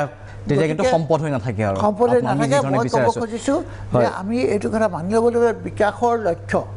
দেশখনৰ বিকাশৰ লক্ষ্য আৰু পদ্ধতি কি সেইটোৰ ওপৰত নিৰ্ভৰ কৰিব আপুনি বৰ্তমান থকা জনসংখ্যাক কামত লগাব পাৰিছে নে নোৱাৰিছে ধন্যবাদ জ্ঞাপন কৰিছোঁ ছাৰ আটাইকে ধন্যবাদ জ্ঞাপন কৰিছোঁ আমাৰ বিশেষ অনুষ্ঠানত অংশগ্ৰহণ কৰাৰ বাবে আৰু জনসংখ্যা দিৱস উপলক্ষে কিছু প্ৰাসংগিক চিন্তা আছিলে আৰু আমি বাকীখিনি আপোনালোকৰ ওপৰত এৰিছোঁ আপোনালোকে নিজেও বিবেচনা কৰক আৰু কি ধৰণে সামাজিক চেতনা এটা গঢ় লৈ উঠি সামগ্ৰিকভাৱে উন্নয়ন কৰিব পাৰি সকলোৱে আমি চিন্তা কৰাটো প্ৰয়োজনীয় ইয়াৰ লগে লগে আজি সবিশেষৰ পৰা মই শান্তনু মহন্ত বিদায় লৈছোঁ ধন্যবাদ